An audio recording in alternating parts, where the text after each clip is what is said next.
Hey guys, Tarke here, and today I want to talk about my thoughts on Metamorph and what build I'm playing, because I actually transitioned my build. I league started on a Ignite Fireball Trickster.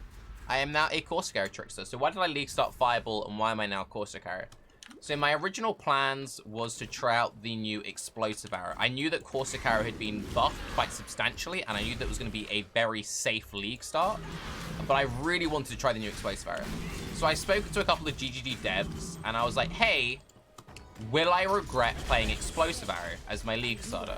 And I got some very wishy-washy answers like, well, I don't really play bow builds, but... So I was kind of off the bat a bit like, I didn't know how good this will be. So my thought process was that if I league started on Ignite Fireball and just used a generic Ignite tree, my tree would be flexible enough that I could try out the new Burning Arrow and I could try out the new Explosive Arrow. So I tried out Explosive Arrow a couple of times during the leveling process.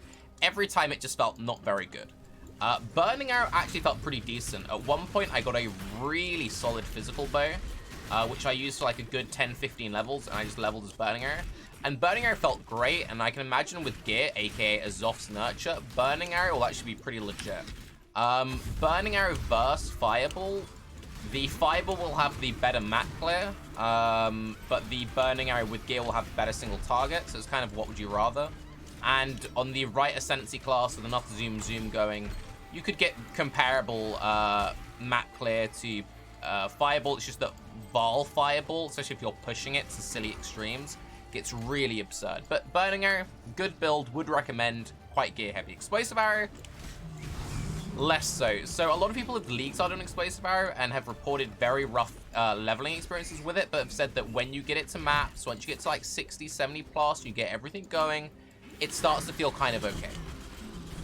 So if you're playing Explosive Arrow and you're struggling, maybe try out Fireball, depending on what your tree looks like. But maybe you'll work it out eventually. So anyway, so I went back to just playing Fireball, and I leveled to about 71, 72-ish, I think. Mid-70s. And then I made the transition into Caustic Arrow in the last couple of levels, and I've been loving it. I can run every single map mod. Big reason why I like it. It requires 0 gear. In terms of gear, the only thing I really have scaling my damage is this decent-ish bow that I just ID'd. It's +2 and has damage over time multiplier. I'm using it in a 4-link, and it's great. I've done it Zeri. Zeri's been buffed, by the way. Zeri's pretty scary. Wasn't the cleanest at Zeri run, but we did it Zeri, no problem. Still trying to get my Uber trials, and we've done everything up to tier 5 maps, and with the new Atlas system, we're just unlocking stuff so we can now upgrade our Atlas up to yellows, so on and so forth. I've managed to complete one full endgame Tane, like Metamorph fight, and I just need to get the right components so I can do my second fight. I would show it in this video, but sadly I've got 5 pieces, but I've got like 3 lungs, and I've got no brain and no heart, which shows in all of my content and my personality. So, what's my thought process on Metamorph, now that we've got all the build stuff out of the way? I actually really like Metamorph. I find the whole clicking and the picking up of the pieces kind of frustrating. But otherwise, I actually really like it. Now, one thing which is very important is it's worth actually scanning what these give. A lot of people just been doing everything on the left, like whatever's the highest tier. You want to actually see what rewards you're getting, because sometimes you get much better rewards to the right here. Also, this bar on the right, when it's fully... Will we get it here? Okay, so when it glows like this, this is when you get the unique pieces dropping. If it's not glowing like this, you won't get those to drop. So in that case, it's better off just to go for whatever gives you the best rewards in terms of loot. So here, I'd rather have currency. I'd rather have red jewelry than rare armor. And here I could go for red jewelry. I could go for Perennis coins. I'd probably rather actually have Perennis coins. So I'm going to go for that, because these can also spawn Kadiri. So now we get a spooky little boss man pop out. And what have I thought of the balance of these guys? I think the regen mod is a bit silly. I was playing an Ignite build, so it was very noticeable, but even so, I was whittling them down. They were just slow fights. Once you've got your character fairly established, they're not that bad in terms of tankiness. It really just depends on, do you get unlucky with the map mods and then the mods that the things actually roll themselves. Oh, we got a heart. Nice. Now we just need a brain. Now... The main things I would say to people playing in hardcore especially, but just playing in any league, you need to really watch out for stun locking. You get lots of like AoE overlap and spamming projectiles, watch out for any map mods. For example, this one, additional projectiles. Watch out for that. That's like by far the rippiest thing, and it's something you really need to keep your eye out for. So if you're playing in hardcore, avoid the hell out of AoE and projectile maps, which are things you should be avoiding anyway because they're just really rippy map mods. But those are the main things to hard avoid. I've seen some people purposely farming maps with multiple bosses, or even some of the early act zones, which had a bunch of bosses in them, is easy ways of like spamming their Tane fights. Something to consider as you start to go for your Atlas strategy. I would definitely recommend, if you're enjoying the League mechanic, to focus on multi-boss maps in particular. But otherwise, it's just kind of you go at it and you have fun. The whole clicking of things is kind of tedious. This isn't news. Everyone has had this opinion. They have a few different options. Just to explain why I think they've designed it the way they did and why they didn't go for the auto pickup, which is what a lot of people would like. I imagine their main concern with going for auto pickup is if they had auto pickup. Wow, I got 2 legions in a row. That's lucky.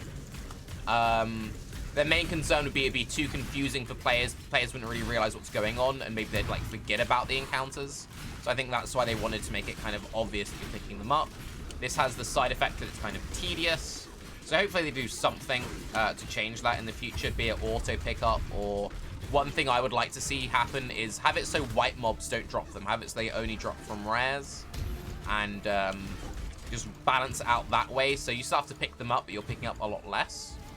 It's an option. We can't filter them at all, so we can't like go through it. And when you've got loads of mobs on the screen and you kill like a rare mob next to a boss, next to a white mob, next to a this, you can't easily tell which one was which, so you end up just picking up everything anyway. But yeah, TLDR League mechanic I actually really like thus far. It's very simple. We haven't really had many bugs. We had a couple of bugs in the private league. The League mechanic just showed up, didn't work for the first hour or so. But I sent a message to Chris, and he was very sweet, very apologetic, and they got it fixed in an hour or two. I've had one Metamorph fight, which just spam crashed whenever I engaged the enemy. But other than that, I haven't had any crashes. I've had a couple of maps that just don't work, which was kind of annoying. Because when you're trying to progress through the Atlas, and you put in like a tier 5 map, and it's like your first tier 5, and it doesn't, just nothing happens, and all the portals get eaten. That was kind of frustrating, but I haven't had that in a good like 5 or so hours. I had like 3 maps get eaten in the space of about an hour, but since then I haven't had anything. So in terms of bugs, it's been very smooth. Mechanically, it's a fairly simplistic league, so it makes sense that there aren't too many crazy mechanical bugs.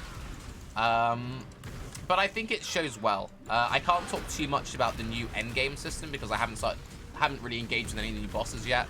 We've just been filling in all the early white maps. The new lore and story I think is very cool, and I would highly recommend that everyone actually goes through all the dialogue options and really takes in what the new story is, because it's great. And Story Nick, the guy who comes up with all the story stuff at GGG, if you're watching this, you fucking killed it. If someone else at the office is watching this, tell Nick he killed it. It's really cool so far. Looking forward to seeing where it's going. But yeah, we'll finish this up. If we're lucky, we might get a... What did I need? A brain, was it? We might get a brain. And then I can show you a Metamorph boss fight. So, you know, maybe if we get lucky. Get a brain drop. Feels good, man. Okay.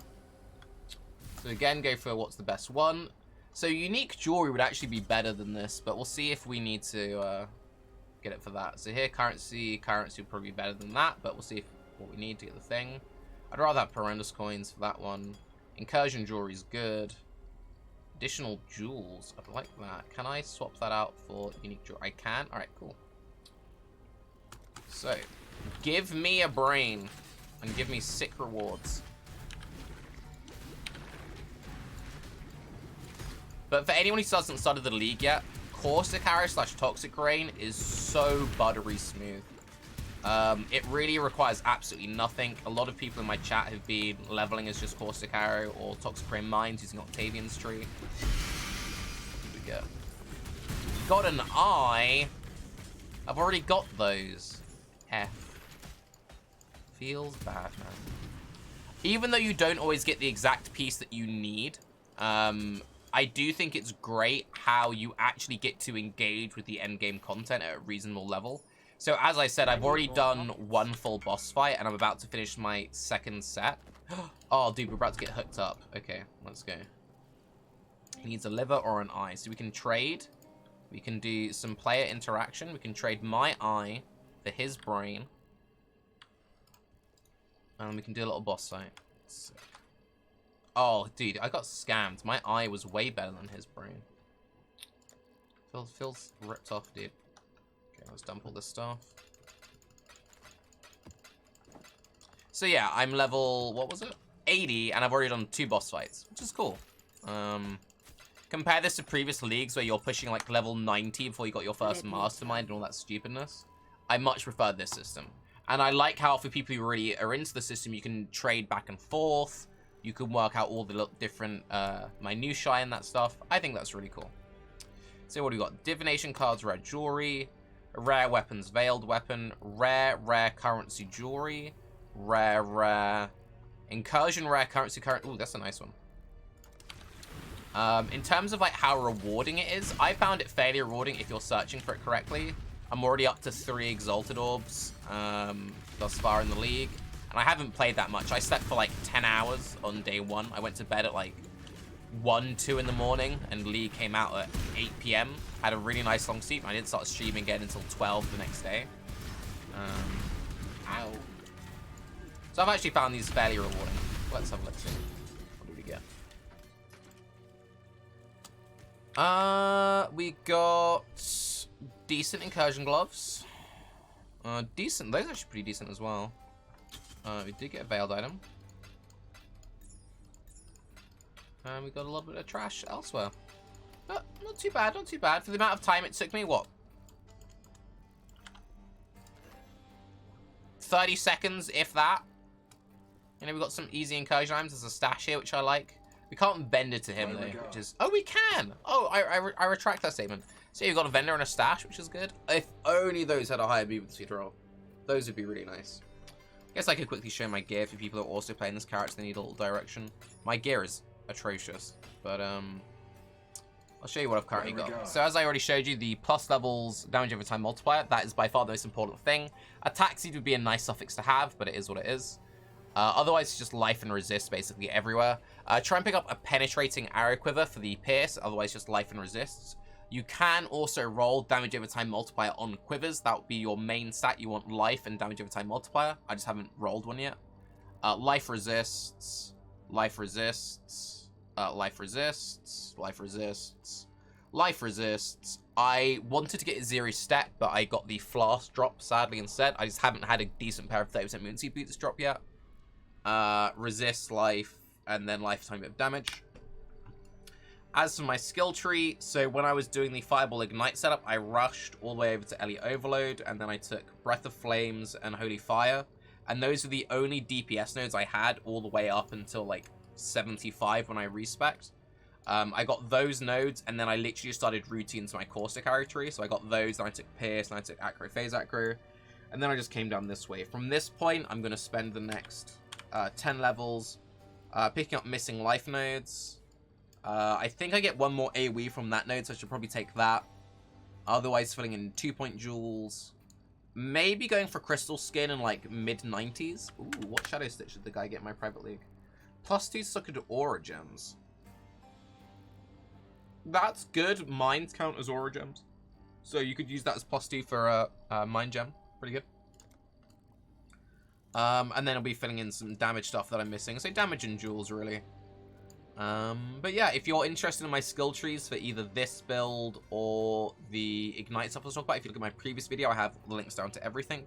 Also, one thing I would really like is a Cloak of Defiance. If I can get a Cloak of Defiance, my auras, which is a Skitterbots and a Malevolence, I'd drop the Skitterbots, I'd run the Malevolence in an Essence Worm, I'd go Cloak of Defiance Might Ever Matter, and then I would pick up Druidic Rite and Mana Flows, and my defense would go crazy through the roof. I'd have like easy 100% plus mana on tree, like 170 life, Acro Phase, Acro, really great mana sustain through being a Trickster, and that would feel really tanky. So if anyone in my private league gets a Cloak of Defiance, hit me up.